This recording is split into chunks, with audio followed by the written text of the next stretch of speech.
सभी को नमस्कार। आज हम करेंगे मानव विकास सूचकांक कैसे तैयार करते हैं, कौन तैयार करता है। मानव विकास सूचकांक यूनाइटेड नेशन डेवलपमेंट प्रोग्राम के द्वारा तैयार किया जाता है, यूएनडीपी। ठीक है, 188 देशों के लिए तैयार किया जाता है। इसको तैयार करने का फार्मूला है मानव विकास सूचकांक इज इक्वल टू जीवन प्रत्याशा सूचकांक प्लस साक्षरता दर सूचकांक प्लस प्रति व्यक्ति आय सूचकांक बटे 3। अब आपके मन में तीनों शब्द आ रहे होंगे, क्या हैं? जीवन प्रत्याशा क्या होती है? किसी देश की संभावित आयु, किसी देश की औसत आयु, इसको दीर्घायु भी कहते हैं। ये कैसे ज्ञात करते हो? एक वर्ष में जितने लोगों की डेथ हुई होती है ना, उनकी आय को जोड़ दो और उन लोगों की संख्या से भाग दे दो जिनकी डेथ हुई है, तो आपकी औसत आयु आ जाएगी। जिस देश की जीवन प्रत्याशा यानी औसत आयु ज़्यादा है, इसका मतलब वहाँ का स्वास्थ्य स्तर अच्छा है, स्वास्थ्य सुविधाएं ज़्यादा हैं।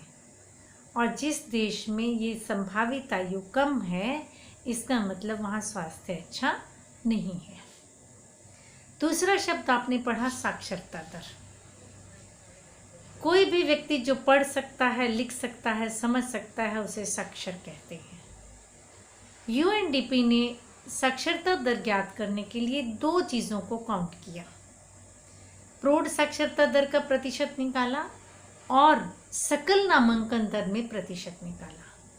सकल नामांकन दर क्या होती है ना?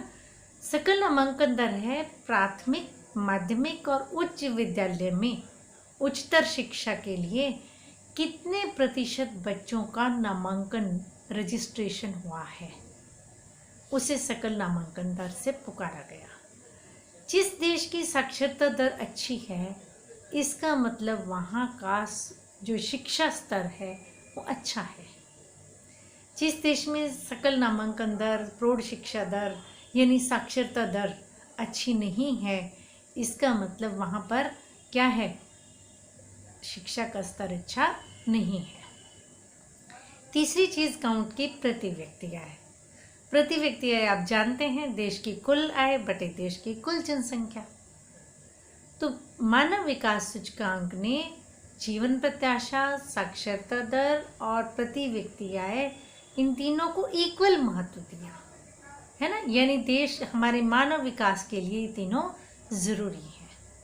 ठीक है, मानव विकास सूचकांक में ये तीनों का आगे भी फार्मूला, ये कैसे एक एक सूचकांक निकालते हैं, प्रति व्यक्ति आय सूचकांक के रूप में कैसे निकालते हैं, जीवन प्रत्याशा सूचकांक के रूप में कैसे निकालते हैं, ये आप 12th में जाएंगे ना तो ज्योग्राफी में भी पढ़ेंगे, डिटेल में पढ़ेंगे इस लेसन को।